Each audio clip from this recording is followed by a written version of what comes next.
श्रोताओं, काव्य मंजरी 5/8 पर आपका हार्दिक अभिनंदन है। आज जो मानस का प्रसंग है, वैसे तो पूरे मानस में ना जाने इतने मार्मिक प्रसंग हैं, भरे पड़े हैं, लेकिन जो आज का प्रसंग है वह है कैकेयी का कोप भवन में जाना और उसके बाद जो दशरथ के ऊपर बीतता है उसकी चर्चा मैं करने जा रहा हूँ।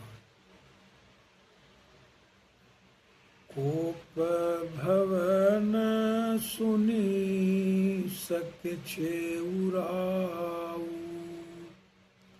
भय बसय गहुड़ परई न पाऊ, सुरपति बसई बाहुबल जाके, नरपति सकल रहि रूखता के, सो सुनिति रिस गयउ सुखाई, देखहु काम प्रताप बढ़ाई, शूल कुलिसयसी अंग बनिहारे, सोरति नाथ सुमन सर मारे, सभय नरेश प्रिया पहि गयऊ, देखी दशा दुख दारुण भयऊ, भूमि शयन पटु मोट पुराना, दिए डारी तन भूषण नाना, कुमति ही कसी कुबेसता फावी, अनयहि बात सूच जनु भावी, जाई निकट नृप कह मृदुबानी, प्राण प्रिया केहि हेतु रिसान, केहि हेतु रानी रिसानी, परसत पानिपति निवारई, मानहु सरोस भुजंग, भामिनी विषम भांति निहारई, दो बासना रसना दसन बर मरम ठारु देखई, तुलसी नृपति भविता व्रता, बस काम कौतुक लेखई। मैं अब इसका इंटरप्रिटेशन कर देता हूँ। जितने भी कथा वाचक होते हैं, तुलसीदास ने जो लिखा है उसकी तरह तरह से व्याख्या करते हैं। कुछ ऐसा होता है कि बीच में जो इंटरल्यूड्स होते हैं, छोटी छोटी कहानियों का जिक्र होता है, तो बीच में कहानियाँ भी कहनी होती है, लेकिन इसमें कोई इंटरल्यूड नहीं है। इसमें जैसे ही सुनते हैं कि कैकेयी कोप भवन में चली गई हैं, तो राजाओं के यहाँ एक सल्किंग रूम होता था, जहाँ कोई भी आदमी समझिए कि जो नाराज होता था, जिसे नाराजगी होती थी, तो वो सल्किंग रूम में जाकर आश्रय लेता था। तो जैसे ही राजा दशरथ सुने तो बड़ा उन्हें संकोच हुआ कि आखिर बात क्या है भाई। क्यों गई हैं कोप भवन में कैकेयी? तो वो जैसे ही उन्होंने सुना तो जाने लगते हैं वहीं कोप भवन में। तो उनका जो पैर है वो बढ़ नहीं रहा है, वो भयवश अगड़हु परई न पाऊ, वो भयभीत हैं। उनको अभी तक इस बात का एहसास नहीं है कि वो जो 2 वर मांगे थे कैकेयी ने, हो सकता है उन्हीं 2 वरदान के कारण गई होंगी, इसका एहसास उनको नहीं है। सुरपति बसई बाहबल जाके नरपति सकल रही रुख ताके। इसका मतलब ये हुआ कि राजा दशरथ इतने बड़े चक्रवर्ती राजा थे कि वो इंद्र भी, राजाओं देवताओं के राजा इंद्र भी उनकी सुरक्षा का कहिए कि लाभ लेते थे, या फिर ऐसे कह लीजिए कि राजा दशरथ के बाहुबल, जो उनका बाहुबल था, उससे सुरक्षित महसूस करते थे देवताओं के राजा इंद्र भी। और बाकी जो नरपति थे, नरपति सकल रही रुख ताके, तो उनके गुडविल के लिए they were ever craving for his goodwill, यानी जो बाकी राजा रहते थे वो भी उनके गुड बुक में रहने की कामना करते थे। अब देखिए आगे तुलसीदास जी ने क्या कहा, सो सुनी तियरिस गयउ सुखाई। अब सोचिए, इस जगह जो जिनके बाहुबल में सुरक्षित, बाहुबल की आशा में, या कहिए कि सुरक्षित इंद्र भी अपने को समझते हैं, या बाकी दूसरे राजा भी जिनके बाहुबल से सुरक्षित होने की कामना करते हैं, वो क्या हुआ, सो सुनितिये रिस गयउ सुखाई। He was stunned, he was utterly dismayed at hearing the news of Kaikeyi going to the sulking room। अब जरा सोचिए कि इतने बड़े प्रतापी राजा, और फिर आगे तुलसीदास इसे स्पष्ट करते हैं, और इतने बड़े चक्रवर्ती राजा सूख गए। जैसे लोग कहता है ना कि अचानक हमारे शरीर में खून सूख गया, जैसे ही ये दृश्य, जैसा site of the serious site, समझिए कि कोई भी आदमी कोई दृश्य देखकर बिल्कुल ये हो जाता है, सन्न हो जाता है, दंग रह जाता है। मतलब ये कह लीजिए कि his surprise knows no bounds, ये हालत हो जाती है। और तो वो क्या तुलसीदास कहते हैं कि सो सुनी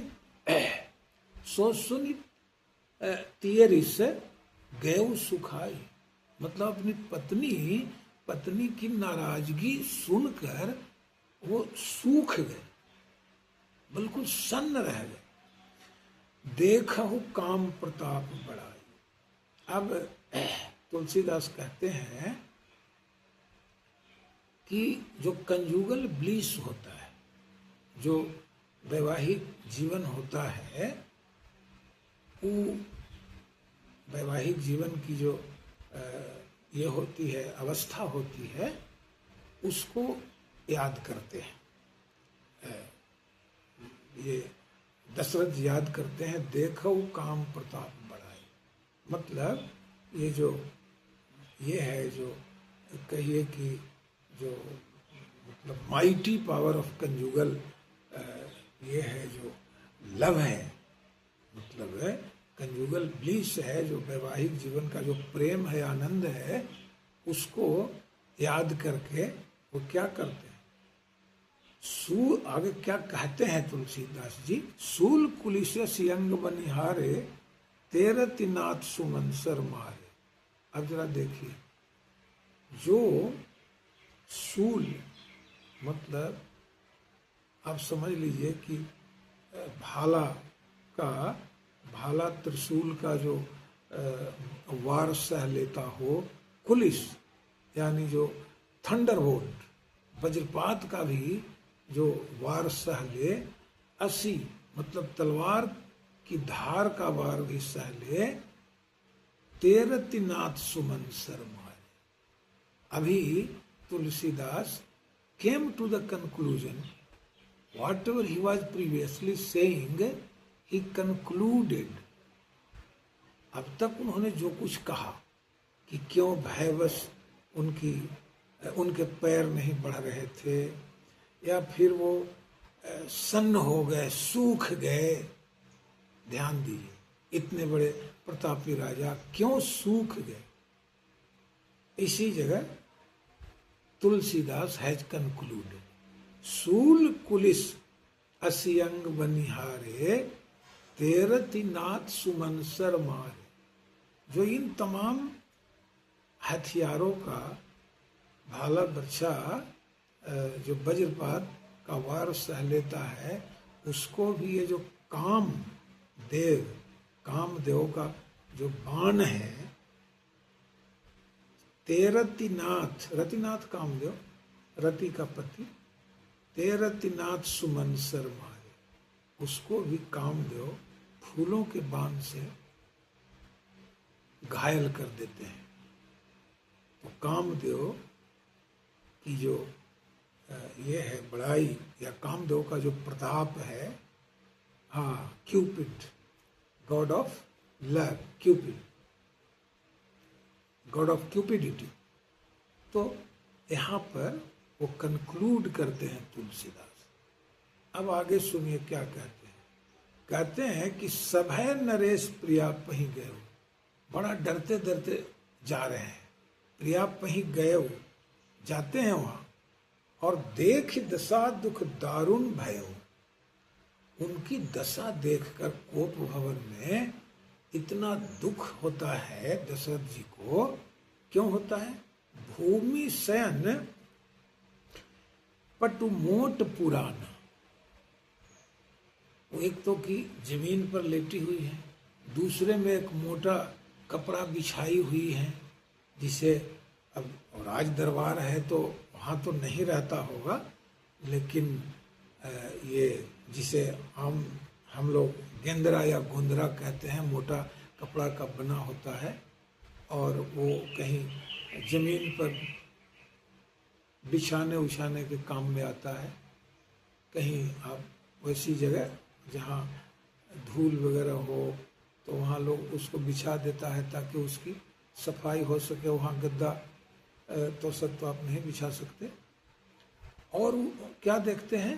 दिए डारी तन भूषण नाना, और तमाम जो उनकी ज्वेलरी है, तमाम जो आभूषण है, वो सब निकाल देते हैं।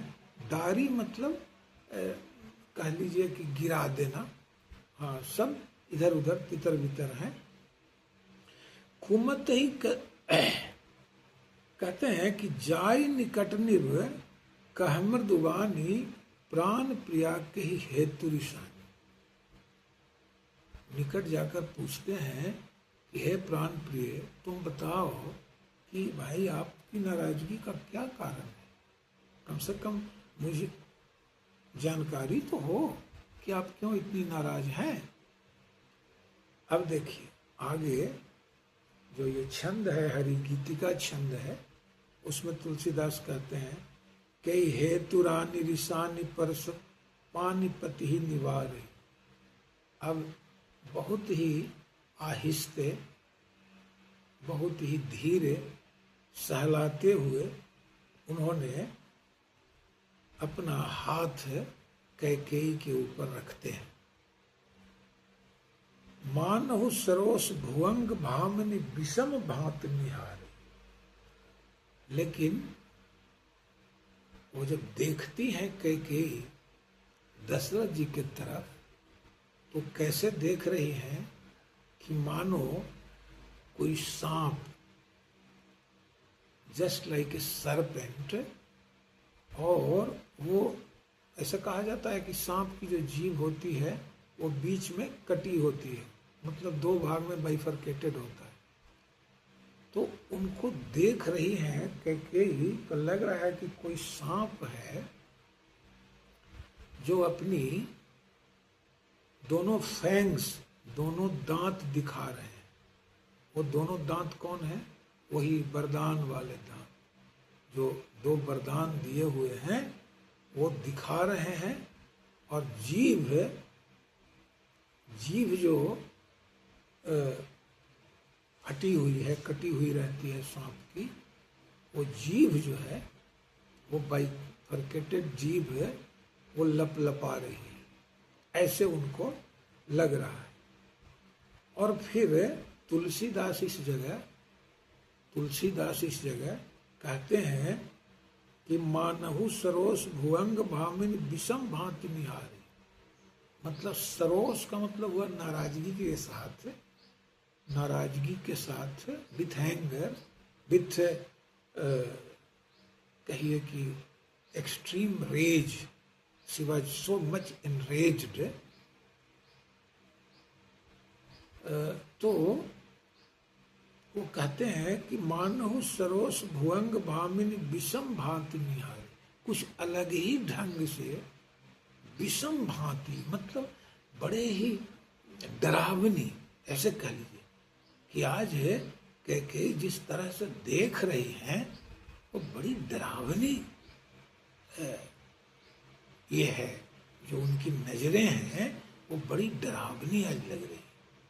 और बिल्कुल ऐसा होता है, अगर कोई भी स्त्री बहुत ही इन्फ्यूरिएटेड हो तो उसकी नजरें डरावनी लगती हैं, फिर वो ज़्यादा रोमांटिक नहीं लगती। तो इसी में तुलसीदास कहते हैं, तुलसी नृपति भव्य तव्यता बस काम कौतुक लेखई।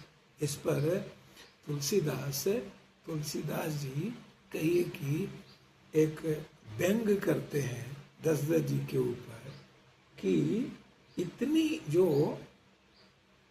गुस्से में है उसके शरीर पर आप हाथ फेर रहे हैं, ये तो as ill luck would have it, ये तो दुर्भाग्य ही है भाई कि एक तरफ इतने गुस्से में है, अब आप रोमांस देख रहे हैं वहां। तुलसी नृपति भवितव्यता बस काम कौतुक लेख है। इनको लग रहा है कि दशरथ जी को लग रहा है कि इट इज ए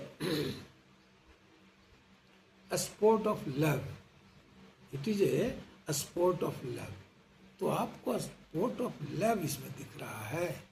आपको जो होने वाली अनहोनी है, उन अनहोनियों या उस अनहोनी के प्रति आपको एप्रीहेंशन क्यों नहीं हो रहा है? आप एप्रीहेंड क्यों नहीं कर रहे कि हाँ कुछ अनहोनी होने वाली है? ये आप एप्रीहेंशन आप में नहीं है। आप वहाँ वो स्पोर्ट ऑफ लव देख रहे हैं। अब समझ लीजिए कि तुलसीदास इस जगह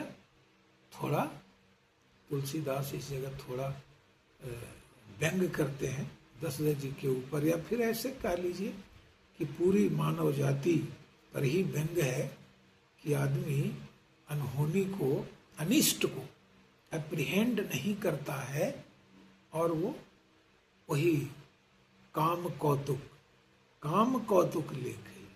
स्पोर्ट ऑफ लव दिख रहा है, स्पोर्ट ऑफ क्यूपिडिटी दिख रही है।